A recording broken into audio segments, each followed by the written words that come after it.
Ótimo, o pessoal está chegando. Deixa eu explicar, então, enquanto o pessoal volta, como a gente vai fazer e a gente já adianta aí para a gente iniciar o nosso tempo juntos. Hoje está aqui nos visitando o Elmer e a Ingrid. O Elmer é diretor lá da Trinitas, em São Bernardo do Campo, e a Ingrid é mãe educadora, tutora também da Classical Conversations, e a gente vai falar um pouco sobre a gramática, que é a primeira fase aí da educação clássica, né?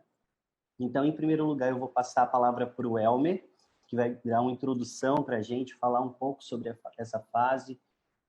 Então, eu vou abrir a palavra para a Ingrid, que vai trazer também aí uma ideia para a gente do que fazer nessa primeira fase aí das crianças de 0 a 5 anos. Né? Eu creio que vamos aprender muito com ela. Minha esposa está aqui vibrando do lado da mesa, já estava desesperada também, pensando que a live não ia ter, mas graças a Deus vai dar tudo certo e a gente vai aprender, vai com certeza ter uma bagagem ainda maior para poder instruir e ajudar os nossos pais aqui também. E, por fim, eu vou terminar aqui falando um pouco sobre o currículo na fase da gramática. A minha esposa, Nath, ela vai estar anotando todas as perguntas. Então, ao longo da conversa, a gente não vai estar acompanhando tudo aquilo que vocês estão falando, né? Porque a gente vai estar conversando aqui. Mas a Nath vai anotar todas as perguntas e a gente pode responder essas perguntas nessa mesma live, se der tempo, ou senão a gente volta para mais uns 10, 15 minutinhos em outra live para só responder essas perguntas de vocês. Então, vocês já conhecem o Elmer, ele já falou aqui, dessa vez a live dele vai ficar gravada, e eu passo a palavra para ele aí, para que ele dê essa introdução e nos explique mais sobre esse tempo que a gente vai ter aqui. Está com você, Elmer. Boa noite a todos, é um prazer estar aqui de novo e poder falar um pouquinho mais sobre um assunto tão importante que é da educação clássica e aqui no solo brasileiro, né? Bom, vamos lá, vamos para uma visão do que seria essa parte da gramática, que é uma parte muito interessante. Ela é a primeira das chamadas 7 artes liberais, que elas têm como propósito desenvolverem habilidades nas pessoas, nas crianças, nos homens, a fim de que eles se tornem, ou a fim de que eles se tornassem cidadãos livres, né? Esse que era o intuito dessas 7 artes liberais, por isso do nome ser liberais. Então, algo bem interessante aconteceu lá em 1947, foi que uma mulher chamada Dorothy Sayers, ela ministrava na Universidade de Oxford, e ela foi chamada para fazer uma palestra durante uma férias de verão. E nessa palestra, ela abordou justamente essa questão das artes liberais, porque ela entendeu que na época em que ela estava vivendo, as universidades e os jovens não estavam sendo desenvolvidos segundo essas artes. Na verdade, eles não estavam aprendendo da maneira que deveriam aprender, se educando como eles deveriam ser educados, e no final das contas, a educação da época delas, lá em 1947, julgava ela era uma educação ruim. Então, o que acontece? Ela dá essa palestra, que vira um artigo, e esse artigo depois é publicado, e nessa palestra ela dá o título de As Ferramentas do Aprendizado, as ferramentas perdidas do aprendizado. E ela vai tratar dessa perspectiva da educação clássica de uma maneira um tanto quanto diferente, bem nova para a época dela. Então, o que ela sugere é que haja uma modificação na aplicação da educação clássica, como até então era conhecida, para uma atualização, vamos assim dizer, né? Tem 2 autores de um livro que nós vamos lançar daqui a algumas semanas, chamado Robert Littlejohn e Charles Evans. Eles dizem que Sayers ela levanta uma intensa polêmica contra o sistema de educação dos alunos pré-universitários da época dela. Ela sugere que os educadores haviam perdido essas ferramentas da educação. Então, a sugestão dela era a seguinte, que os alunos fossem expostos não somente as matérias, as artes, ou seja, a gramática, a lógica, a retórica e depois as matérias do quadrivium, mas que essas matérias também fossem utilizadas de uma forma que nós poderíamos dizer eram maneiras de se ensinar. Então, o que ela sugere é que haja uma mescla entre essas matérias e as fases de desenvolvimento natural das crianças. Então, por exemplo, quando uma criança ela começa a se desenvolver, ela cresce naturalmente, ela busca, então, algo natural dela, ela tem uma sede por aprendizado. E, naturalmente, ela tem uma propensão à memorização, à utilização da memória dela, de guardar as coisas, de repetir as coisas. Então, a Sayers diz assim, nós devemos utilizar essa fase, que eles são mais propensos a fazer isso, com a fase da gramática. Então, nós enfatizamos algumas coisas nessa fase. E é justamente isso que ela sugere. Então, algo bem interessante que nós podemos notar é que há uma ênfase na questão do aprendizado da língua da vernacular, né? Por exemplo, aqui no Brasil, português. Então, nós teremos uma ênfase no aprendizado da nossa língua. Há uma ênfase na parte da ortografia, dos vocabulários, da literatura, da escrita. Há uma ênfase em como nós aprendemos a nossa língua para que nós sejamos capazes de ler absolutamente tudo quando nós desejarmos. E é justamente isso que Sayers diz lá no seu artigo, né, e na sua palestra, que o fim da educação é formar cidadãos que sejam capazes de pensar por si só e se desenvolverem como autodidatas, que é o fim da educação que nós cremos. Então, esse desenvolvimento da Sayers foi muito importante porque ele trata justamente dessa fase da gramática como sendo a base do desenvolvimento daquilo que nós chamamos de educação clássica moderna, né? Depois o reverendo Douglas Wilson, ele utiliza essa metodologia ou essa ideia da Sayers e aplica isso na escola Logos, e depois ele publica um livro, esse livro vira um sucesso, e nós somos fruto da aplicação dessa perspectiva da Sayers na educação clássica. Tem alguém que me perguntou aqui, quando é que eu sei que meu filho passou dessa fase? Você já saberia me dizer algo sobre isso? Olha, naturalmente, você vai perceber que uma criança ela está nessa fase, né? A gente tem como uma ideia mais ou menos o final do primeiro ciclo na escola, que seria do ensino fundamental, 9, 10 anos, né? Algumas crianças se desenvolvem de uma forma mais rápida, outras um pouco mais devagar. Então, não tem como a gente bater o martelo e falar assim, passou, não passou. Agora, algo que precisa ser dito é o seguinte, quando nós estamos falando da ênfase na gramática, nós não estamos falando que nós podemos falar somente da gramática. Ou seja, a lógica ela é utilizada em todo o processo, a retórica ela é utilizada em todo o processo.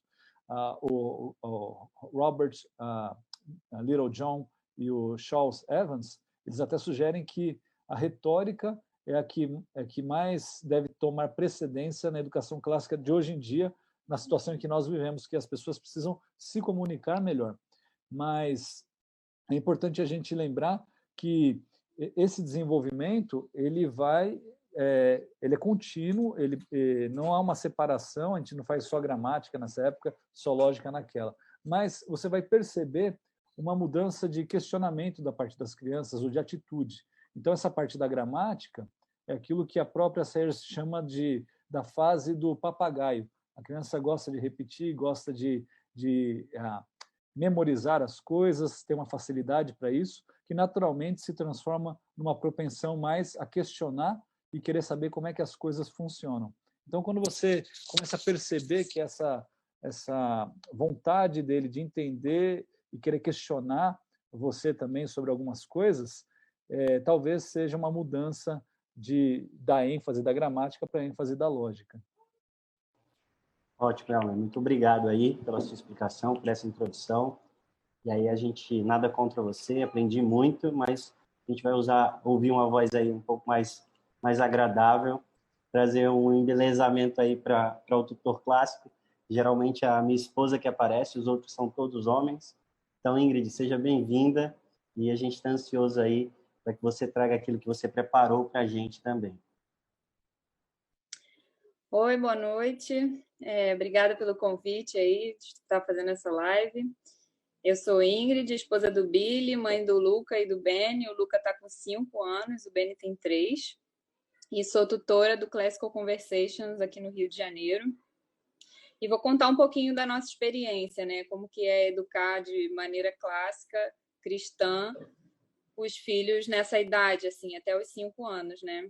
Como o Elmer falou, nessa idade é a fase do papagaio, né? Eles absorvem tudo ao redor deles, né? Tudo que a gente colocar, eles vão absorver com muita facilidade e até com gosto, né? Toda criança gosta de memorizar, de lembrar das coisas. E se você não der um conteúdo de verdade para eles memorizarem, eles vão acabar memorizando o que tiver ao alcance deles, né? Então, tem criança que sabe música de propaganda, comercial de TV e várias outras coisas que não tem utilidade nenhuma, né? E a importância da memorização nessa etapa é criar ganchos para depois o conhecimento futuro conseguir se agarrar, né? Na fase da lógica, quando eles vierem a questionar os porquês, eles já vão ter uma base sólida ali, né? Então, até os 5 anos, né, não tem nada muito de ensino formal ainda nessa fase, mas já dá para introduzir algumas coisas desde que o bebê nasce, né? Você pode trabalhar a questão da arte da linguagem, que é o foco nessa fase, né? Questão da língua natal.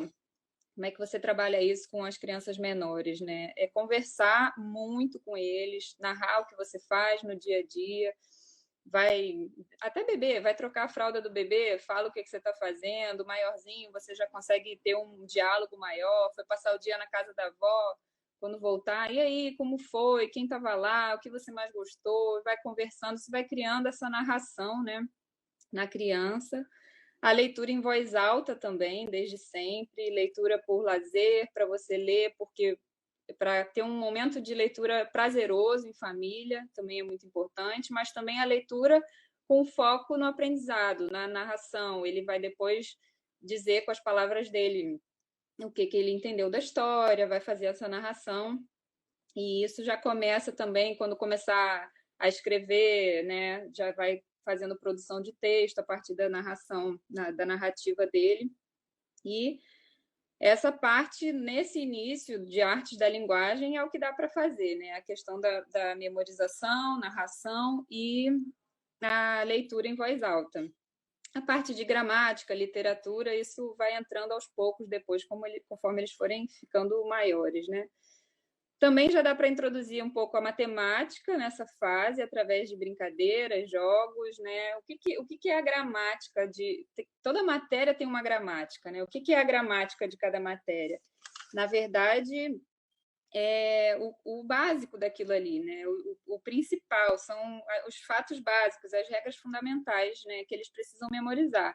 Então, na matemática, primeiro eles vão começar contando até 10, entender bem essa primeira dezena, como que ela funciona, a ligação entre os números, memorizar sequências de 2 em 2, 3 em 3, isso eles já vão memorizando a tabuada ali, faz uma musiquinha, canta com eles, e isso eles memorizam no Classical Conversations, tabuada até o 15, de 15 vezes 15, estão lá cantando as musiquinhas, né? E outros fatos também da matemática, né? E eles gostam, eles fazem com prazer. Até o Benny, que é o pequenininho, já sabe algumas tabuadas de cor, sem querer, assim, né? Vai junto.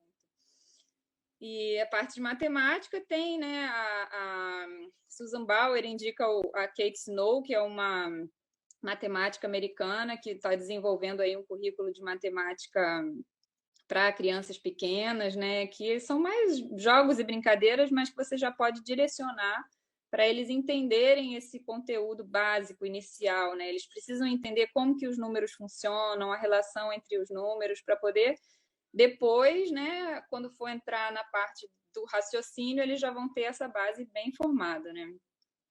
Outra questão também são as artes e o artesanato. Você pode deixar ali o material livre para a criança brincar à vontade, mas é importante, mesmo nessa idade nova, né, ter projetos direcionados durante a semana, imitar técnicas de artistas, você estudar as obras, né, a música também, escutar a música, identificar o som dos instrumentos. Isso tudo é a gramática, né? É o começo, é o básico de cada assunto, né, que a criança precisa entender para depois desenvolver o raciocínio em cima daquilo. E, fora isso, tem toda a questão, né, de visitas externas, passeios, biblioteca, museu. A criança ela aprende muito com os sentidos, então ela vai aprender muito mais quando ela vivencia uma experiência, né? Se ela vê um quadro ao vivo, se ela vê um avião, um navio, um submarino. Aqui no Rio tem um submarino que dá para visitar. Então, toda oportunidade que aparece, a gente vai, visita e tenta mostrar e integrar com todo o aprendizado que a gente tem feito, né? E também a parte de brincar, explorar, a criança precisa disso, né? A gente fica muito ansioso assim com essa questão dos brinquedos, as crianças querem todos os brinquedos, a gente quer dar tudo para eles, mas o básico realmente que é o que importa, né? Uma criança com umas ferramentas, uma máquina de costura da avó, e aprendendo, ajudando a mãe na cozinha, ela aprende e brinca com muita coisa real, brinquedos de verdade, né? Não precisa gastar tempo e dinheiro com esses brinquedos que não acrescentam em nada, né? Então, coisas assim que as crianças podem fazer. E aqui também tem os pontos que os Blue Dawn falam que realmente são essenciais, né? Que é a questão do trabalhar e servir. Você precisa ensinar o seu filho. Eles falam que desde que a criança começa a andar, você já pode dar tarefa para eles em casa. Isso tudo faz parte do aprendizado, né? A gente fala que a educação domiciliar não é a escola em casa, mas é você formar o caráter da criança. Então, você incentivar e ensinar ele que ele, desde pequeno, faz parte de uma família. Para a família funcionar da melhor maneira, ele precisa cumprir o papel dele, ele precisa arrumar os brinquedos, arrumar a cama, ajudar a colocar a mesa, enfim, conforme a idade for permitindo, você incentivar seus filhos a ajudar em casa. Também tem a questão da disciplina. E aí os Blue Dawn falam, né, que se a área da disciplina for negligenciada, devemos esquecer os estudos formais. As crianças elas precisam entender a nossa autoridade como pais, elas precisam obedecer e elas precisam ter respeito às autoridades, né? Se elas não obedecem os pais de primeira, não têm esse respeito, elas vão aprender que o que a gente fala não é importante e não vão dar valor àquilo que a gente está ensinando, né? E também o ponto aqui, por último, que eu estou falando mais importante, né, é a questão da adoração em família. Na educação clássica cristã, Deus é o centro de todas as coisas. A gente relaciona todas as matérias com o Criador, né? E é óbvio que em todo momento a gente está falando de Deus e aprendendo sobre Deus, mas a gente precisa também, né, de um tempo direcionado em família, estando ali adorando ao Senhor. De manhã, de noite, se possível os dois, eles indicam, né? E as crianças precisam ver isso, né? O nosso exemplo também, como adoradores do Senhor, e é isso que vai transformar mesmo as crianças, né? Até eles chegarem depois nos anos formais. Com 5 anos já dá para começar a introduzir mais formalmente a parte da alfabetização, e daí em diante é mais aprofundando esses conhecimentos, né? Mais e mais, e repetindo várias vezes, já começa a introduzir também a parte de história, ciências, gramática, literatura e língua estrangeira também. A partir dos 7, 8 anos já dá para introduzir esses outros pontos aí. Esse é um resumo geral de tudo que a gente tenta fazer aqui. Estamos aí para qualquer dúvida. Ingrid, eu já vou começar fazendo algumas perguntas para você antes de falar diretamente da gramática, porque algumas pessoas estão perguntando aqui que materiais você, por exemplo, usa antes da alfabetização. Tem algo específico que precisa ser feito ou que pode ser realizado antes do início dessa alfabetização? Na parte de pré-alfabetização, O que eu uso é o livro Consciência Fonológica em Crianças Pequenas. Esse livro ele tem um passo a passo ali, tem até um cronograma no final para quem gosta de seguir a rotina certinha ali, dando sugestão de atividade diária, né? Ele é um livro voltado para a sala de aula, mas dá para adaptar em casa, principalmente se você tem vários filhos, já dá para fazer as brincadeiras ali. Mas quando eu fiz com o meu mais velho, só tinha ele e também deu super certo, né? Esse livro ele é bem completo. Tem outros livros que explicam, né, o que é alfabetização fônica, alguns materiais, muitas mães produzindo materiais excelentes aí no Instagram também. Mas esse livro é o básico, assim, Consciência Fonológica em Crianças Pequenas. Ele tem tudo que você precisa saber para direcionar essas brincadeiras aí. Uma das dificuldades que a gente está tendo aqui com alguns pais, inclusive da escola, e até alguns pais educadores, eu acho que esse tempo de quarentena tem feito com que as crianças fiquem com muita energia acumulada, né? Então, tem 2 desafios. O primeiro é quanto tempo, mais ou menos, você acha que a gente pode desenvolver atividades, né? Quanto tempo você usa, como é que funciona essa dinâmica, principalmente você que tem filhos de idades diferentes, né? Então, eu acho que é a realidade de alguns. E outra questão é o fato da disciplina, né? Quando a gente fala de disciplina, às vezes vem à mente algo como agressividade, como ofensa e tudo mais. Essa palavra, infelizmente, está carregada por um sinônimo muito ruim. Eu não sei se você teria alguma direção também, alguma sugestão para os pais, para os professores orientarem os pais nesse sentido. Tempo de estudo e disciplina no ambiente domiciliar. O tempo de estudo, a Susan Bauer fala que nessa idade é para começar com 10 minutos por dia até chegar em meia hora por dia com 5 anos. Então, é bem pouco mesmo. Quando você faz um trabalho direcionado ali com a criança, né? A criança tem atenção total por meia hora, é muita coisa que você consegue fazer com uma criança ali, né? E essa questão da disciplina é porque a criança ela precisa, né? Ela precisa desenvolver esse hábito aí de aquele momento, ela precisa estar concentrada, tem um dia inteiro para brincar, meia hora por dia, não vai fazer mal, ela precisa entender isso. A leitura em voz alta, os Blue Dawn falam para ser em torno de 2 horas por dia, mas não precisa ser seguido, né? Você pode dividir em pequenos momentos de 15 minutos. Também pode ir começando aos poucos até chegar nesse ideal aí. Não são todas as famílias que conseguem, né, fazer isso todo dia. Mas a criança também não precisa ficar quieta enquanto você está lendo em voz alta. Ela pode ficar brincando ali com um brinquedinho. Ela tem que entender, e aos poucos ela vai aprender isso, que ela não pode ficar te interrompendo. Ela precisa ficar quietinha, mas ela pode ficar desenhando, brincando de massinha, ou então com algum brinquedo ali silencioso que ela goste, né? E os outros, nessa parte, assim, da disciplina, né, a questão mais do respeito, assim, deles entenderem que os pais são autoridade. Hoje em dia se perdeu um pouco isso, a questão do respeito pelas autoridades, né? E as escolas, às vezes, permitem muito que as crianças façam do jeito delas e não pode dizer que errou, tudo isso. E, na verdade, isso não forma, né? Não forma bons adultos que vão saber reconhecer o erro e consertar, né? Porque a gente erra mesmo, né? E a criança ela precisa entender essa questão de respeitar as autoridades, de saber que tem hora para tudo, tem a hora de ficar quietinho, prestar atenção.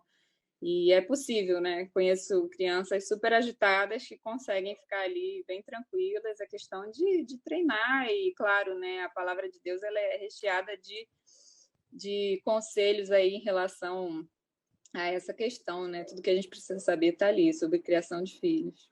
Ótimo.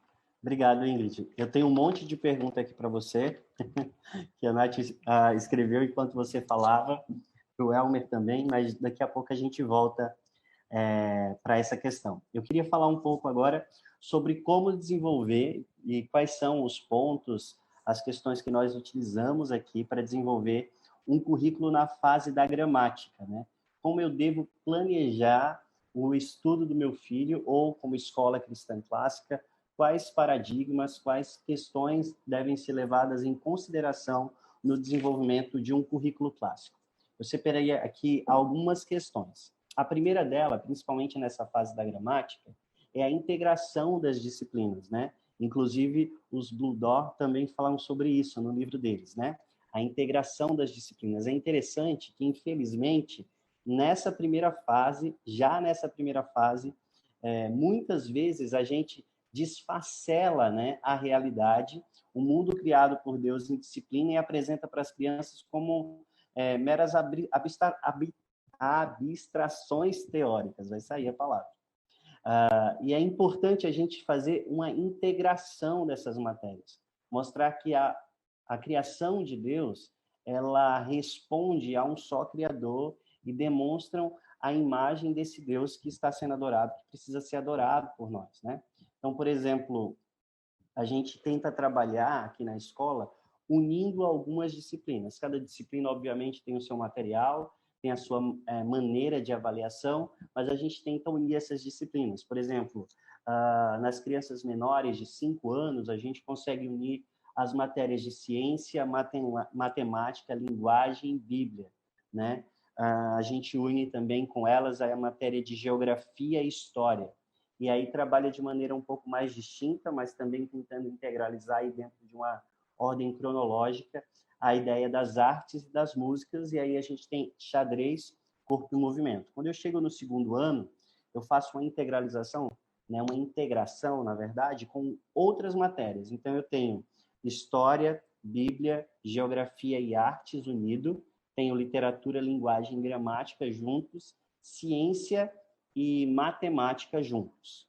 Então, talvez você se pergunte, mas como é que eu vou integrar essas matérias e ainda como integrar essas matérias por uma perspectiva bíblica? Infelizmente, né, essa visão da unidade de todas as coisas e do conhecimento era muito presente na ideia de educação. A educação era conhecer a realidade em si. E a educação moderna veio acabar um pouco com isso, infelizmente. Mas uma maneira de nós integrarmos tudo novamente e ainda partirmos de uma perspectiva bíblica são as narrações. As narrativas, elas são muito importantes. E são através de narrativas que nós desenvolvemos a nossa cosmovisão, né? Desenvolvemos a cosmovisão cristã. A maneira como nós olhamos as matérias, como nós lidamos com o dia a dia, com os desafios, com os problemas ou com as possibilidades diante de nós, vai expressar qual é a nossa narrativa, qual é a nossa cosmovisão, como nós lemos o mundo à nossa volta. Então, quando a gente trabalha as matérias, trabalha essa perspectiva cristã a partir de uma narrativa, muito mais do que criar meramente uma afetividade, uma aproximação afetiva, que é muito importante para o desenvolvimento de uma cosmovisão cristã, eu também gero essa consciência de unidade. Por exemplo, a gente trabalha aqui com uma narrativa para a linguagem, né, para a alfabetização. Então, dentro dessa narrativa de alfabetização, a gente parte do princípio de que Deus criou todas as coisas pelo poder da sua palavra, e esse poder, né, essa linguagem que cria todas as coisas, em certa medida é comunicada a nós por Deus, de modo que a gente também pode falar, e através das palavras criar amor, respeito, criar cultura, sim, de uma maneira mais ampla, mas de maneira bem simples ali, criar reverência e obediência diante das autoridades e assim por diante. Então, dessa narrativa, onde os personagens vão conhecendo a criação de Deus, eu trabalho os sons da criação, que são os sons das letras que podem ser encontrados. Então, eu tenho uma matéria de linguagem. Enquanto eles vão conhecendo a criação também, eu posso trabalhar e tirar das histórias alguns elementos e conteúdos da matéria de ciência e da matéria de matemática. Enquanto eu trabalho a narrativa, eu trabalho valores e princípios bíblicos, trabalho várias disciplinas dentro de uma só, né? Unidas por uma narrativa e apontando para a cosmovisão cristã. Por exemplo, tem um livro muito bom também da Veritas, que se chama Páginas da História, e ele vai contar a história de dois amigos que eles vivem num futuro onde o cristianismo foi proibido, né? Então, o cristianismo está banido da sociedade. E aí eles vão para uma excursão na biblioteca e lá eles encontram a sala secreta, e nessa sala secreta estão os principais livros dos cristãos que estão escondidos. E junto com esses livros, eles encontram um caderno mágico. Ao abrir esse caderno mágico, eles começam a viajar nas páginas da história, né? Então, através da nossa narrativa, além de trabalhar valores e princípios cristãos, trabalhar a própria história, né, como um Deus que intervém na história, a gente também tem aspectos da arte. Então, a gente vai acompanhar nessa linha cronológica a arte, vai acompanhar também a geografia desses lugares, de como funcionam os mapas, de como funcionam as regiões, quais são as culturas, quais são os países, os continentes, os oceanos e assim por diante. E a gente consegue integralizar várias matérias dentro de uma só narrativa com o mesmo princípio, o princípio cristão, né?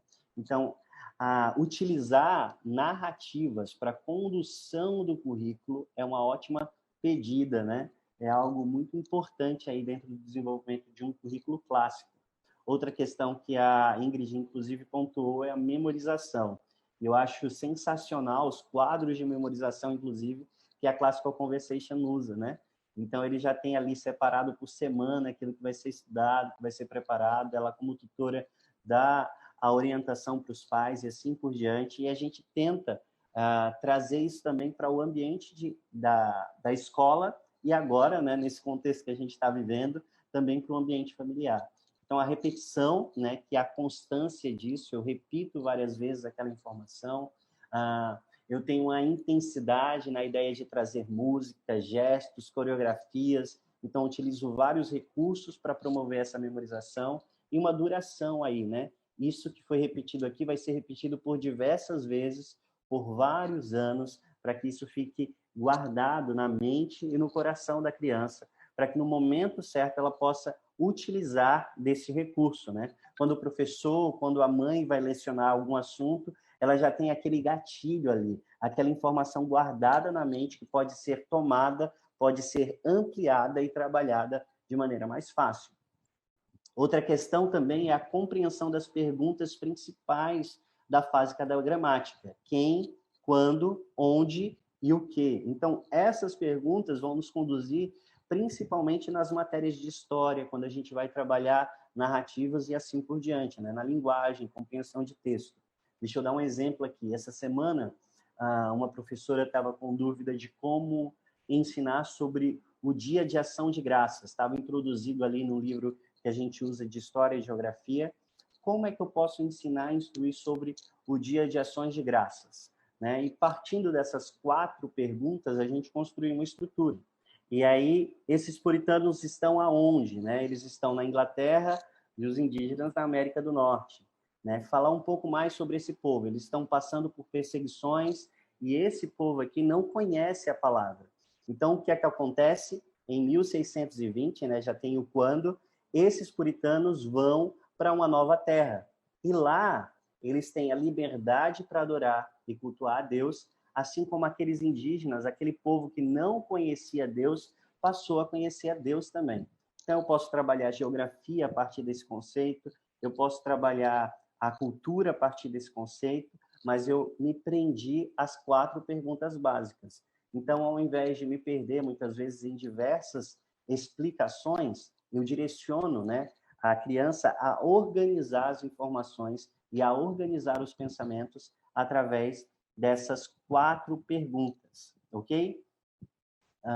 E tenha em foco também aí o objetivo que você tem para o ensino da gramática. Então, eu separei aqui 5, que são também utilizados por diversos programas, né, de educação clássica, que é o nomear. Então, a criança precisa saber nomear as coisas especificamente, observar, que é ouvir e ver atentamente, memorizar fatos e ideias, expressar ideias de maneira criativa e a narração, né? Contar histórias, ouvir e saber reproduzir aquilo que foi contado. Então, eu acho que a partir desses 5 pontos aí, a gente tem algumas diretrizes gerais para o desenvolvimento do currículo.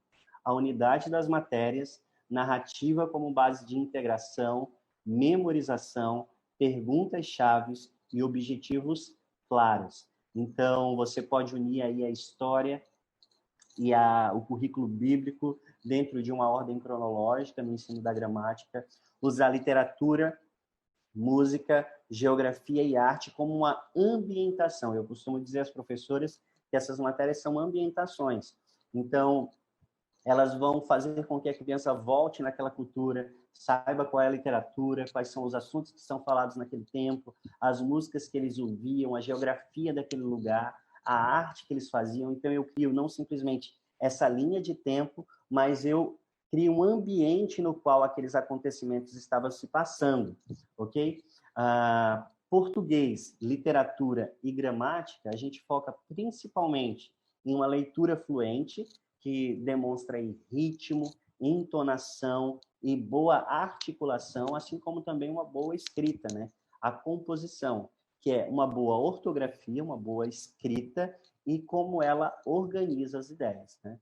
Então, isso aí vai ser a base para a aplicação mais robusta, né, digamos assim, da linguagem, da gramática, da redação e assim por diante.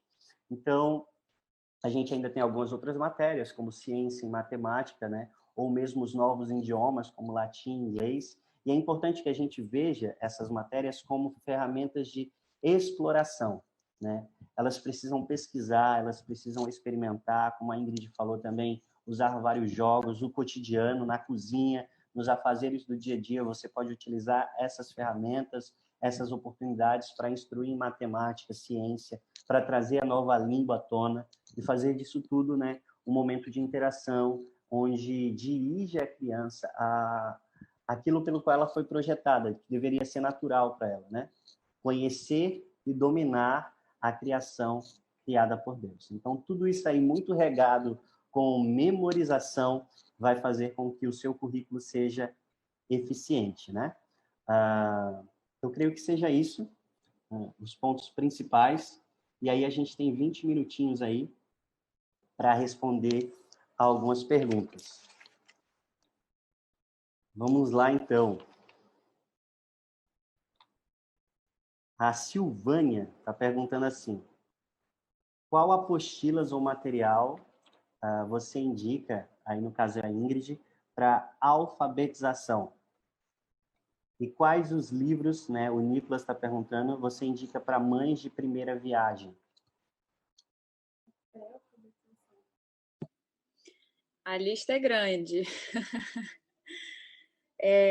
O material, acho que mais completo, assim, básico, que muita gente usa, é o livro do Capovilla, né, de alfabetização fônica. Ele trabalha toda essa parte do alfabeto, aprender a ler. Isso são livros didáticos, né, mas que trabalham com o método fônico.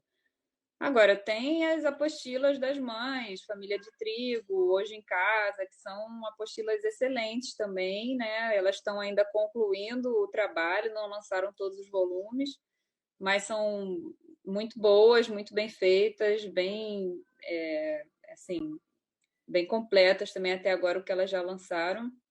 São bons materiais também. É o que a gente tem por aqui, é o que eu indico, que eu conheço, né? Tem vários outros aí, mas não conheço todos.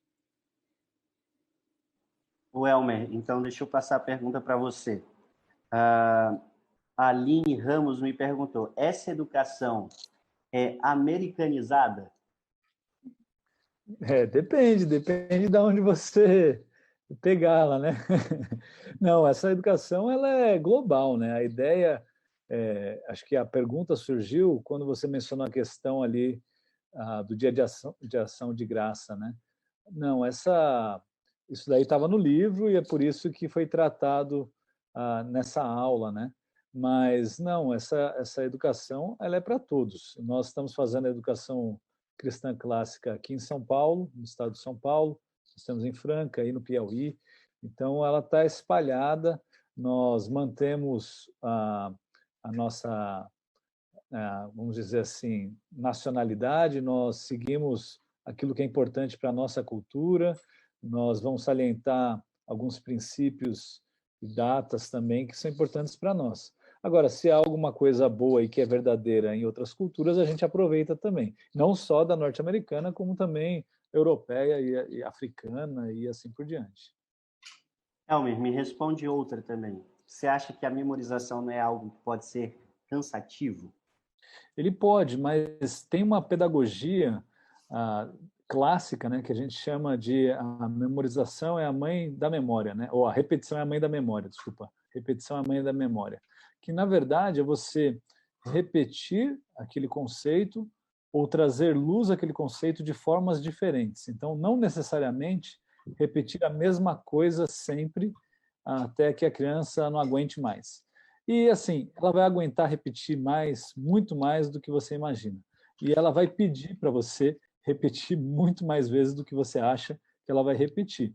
Mas tudo tem limite também, né? A gente tem que saber identificar quando aquilo está ficando maçante e talvez fazer um upgrade. Então você começa, por exemplo, na língua portuguesa, você dá uma definição do que é um verbo, um substantivo, e aí você memoriza com a criança, mas no passar do tempo você vai aperfeiçoando e vai aprofundando aquela definição. Então você vai memorizar aquele conceito, mas você vai fazer um update nele, né, e vai melhorá-lo e vai aprofundar um pouquinho mais, vai ter uma mudança aqui ou lá, e aí a criança vai continuar repetindo, vai saber, vai se lembrar disso pelo resto da vida, mas vai ter profundidade também. Legal. Ingrid, outra pergunta para você aqui. Não sei se você pode nos ajudar, mas o Nicolas perguntou: se o meu filho tiver mais de uma língua desde pequeno, como eu posso fazer? Trabalhar como você já trabalha normalmente as várias línguas, os mesmos pontos, né? Se você fala mais de uma língua com ele, você vai ler em voz alta, uma hora numa língua, outra hora na outra, e vai trabalhar toda essa parte da língua, né? Vocabulário, memorização. Até ano passado o currículo do Classical Conversation estava em inglês. Agora já está esse ano em português. Então, ano passado eles memorizaram a timeline toda em inglês. Poxa, foi maravilhoso. Meu filho hoje, até hoje, aprendendo a timeline em português, ele já faz conexões. Mãe, isso é isso. E ele já fala inglês como é, né? Aprendeu só de memorizar, né? Então, dá para trabalhar tudo isso que foi falado aqui, né? Em quantas línguas você quiser. Eu tenho aqui em casa nós temos eu tenho uma filhinha, né, de 1 ano e 4 meses, 1 ano e 4 meses, e tem mais uma aí chegando, mas ela está vivendo isso. Então eu falo com ela somente em inglês. Minha esposa fala com ela em português. Eu leio para ela em inglês, minha esposa lê para ela em português, e ela vai se desenvolvendo muito bem, sem problema nenhum. Aliás, ela vai se desenvolvendo assim, quando a gente vê, em comparação com algumas outras crianças, né, até mais. Isso eu vejo pela exposição que ela está tendo, né? Eu conversei com alguns amigos norte-americanos e eles ficaram assim surpresos, né, do tanto que ela já sabia pela idade dela, e justamente por causa dessa exposição que ela está tendo. Welmer, então me responde, em quanto tempo você acha que nós vamos recuperar o tempo perdido dessa geração agora, na educação, com o que diz respeito à educação? Olha, o que a gente está fazendo agora é plantando uma semente, né, e está tentando desenvolver, a gente está plantando aquela sementinha de mostarda para daqui umas 3 gerações a gente ter aquela árvore gigantesca, né? É um trabalho que é duro, é um trabalho que vai ser muito difícil de ser realizado, mas que o resultado vai ser muito grandioso. A ideia é que essa geração que a gente está lidando hoje, quando eu falo geração, estou falando assim, desses jovens que a gente está pegando e ensinando agora, esses daí vão ensinar os filhos e vão ensinar os netos, né? Então eu estou pensando aqui nos meus netos, mesmo que eu falo que minha filha não vai casar com ninguém, né? Eu falo assim, eu estou pensando nos meus netos, estou pensando lá na frente, porque talvez a gente não veja tanto resultado imediato, mas em questão de 2 ou 3 gerações você vai ver algo sendo transformado. Eu digo isso porque você dá uma olhada no exemplo lá do Douglas Wilson, de quando ele começou o trabalho dele na cidade onde ele está, lá em Idaho, em Moscow, Idaho. O que é Moscow, Idaho no mundo? Nada. E e a influência que ele tem. Até num dos livros que ele escreveu, que chama-se Regras para Reformados, ele diz que nós temos que começar fazendo esse trabalho pequenininho nesses locais onde não há tanta gente contra a gente, né? Então, por exemplo, lá em Floriano, tem liberdade, vamos fazer isso, vamos aproveitar. Por quê? Quando você estabelecer essa base, essas crianças começarem a se formar, a igreja que está ali é uma igreja forte, isso vai sendo ampliado, até um ponto em que em Idaho, Moscow, Idaho, eles estão com o quê? 50% da cidade tem alguma relação com o Douglas Wilson, com a educação clássica, com a igreja dele ou alguma coisa desse sentido. Então é um trabalho duro, mas tem que ser constante, porque o resultado vai aparecer daqui umas 2 ou 3 gerações, daqui uns 20, 30 anos, mas quando ele surgir vai ser difícil de tirar de novo. Ingrid, eu nem sei se você sabe, na verdade eu tenho certeza que você não sabe, mas a gente até usa alguns materiais seus aqui na nossa escola, né? A gente segue parte também aí e utiliza como referência parte do currículo do Clássico. Tem um material de arte muito legal que você fez ali também. Eu queria que você pudesse falar um pouco dos seus materiais, de como funciona o A de avião, as ferramentas que você disponibiliza lá e tudo mais. O A de Avião surgiu, né, para compartilhar a nossa rotina, que eu estava fazendo com os meninos, né? Várias famílias vinham me perguntar já muita coisa, então resolvi compartilhar lá. Depois surgiu a ideia, né? A gente começou a vender uns jogos educativos importados, mas agora está difícil repor o estoque, porque com essa questão toda aí, né, tá difícil de colocar. E também, assim, eu sempre desenvolvi materiais para os meus filhos e o pessoal começou, né? Não, tem que botar, tem que vender. Eu ficava doando, assim, dava para as amigas e tal. Eles, não, se coloca lá, que é bom e tal. E aí eu comecei a divulgar mais, né? Tudo que eu estudo e crio e faço para eles, eu disponibilizo lá. Tem a área de membros no site, né? O link está no perfil aí do meu Instagram. Que se você se cadastra lá, tem alguns materiais gratuitos, a ideia é colocar cada vez mais. E também tem uns que eu estou desenvolvendo para colocar à venda, já tem 2 apostilas de matemática lá, uma de memorização e a outra é essa matemática básica, né, para crianças assim até os 4, 5 anos, aprender essa relação com os números.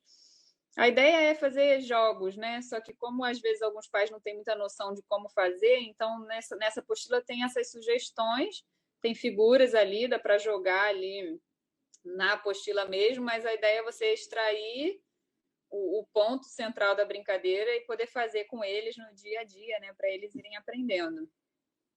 E vamos vendo aí o que mais eu consegui lançar, né? Que o tempo me permitir. Tem muitos projetos de alfabetização, história, mapas, ciências, tudo que a gente vai aprendendo, eu vou desenvolvendo alguma coisinha e sempre que dá eu coloco lá para o pessoal ter acesso também.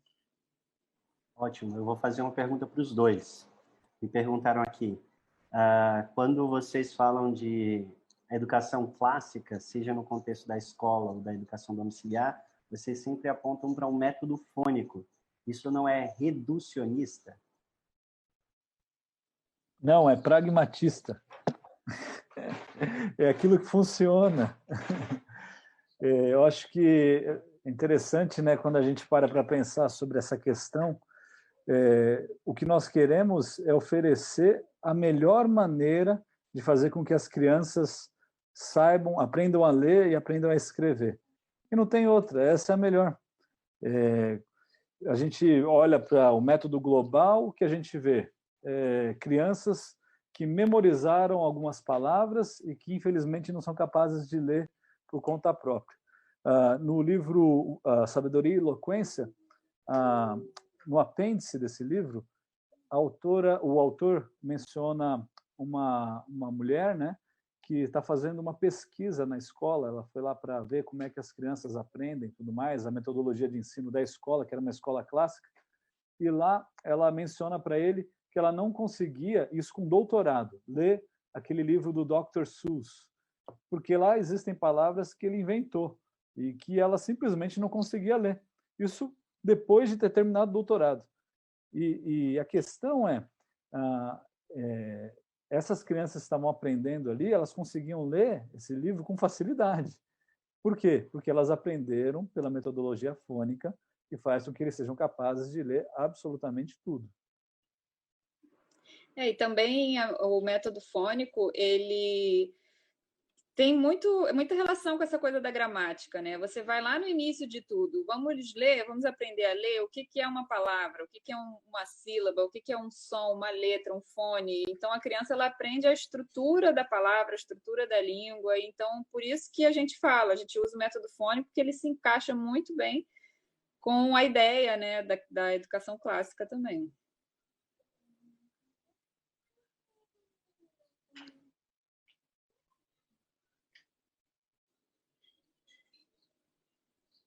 Tá sem som aí. Agora, me ouvem? Eu acho que uma outra questão é que usar outros métodos não é pecado, né? Não é essa questão, não é errado. Mas o método fônico vai trazer a estrutura da linguagem, ele vai entender como a linguagem funciona, como funciona a estrutura da leitura, né? Então, se torna um caminho aí mais natural, mais fluido para o desenvolvimento.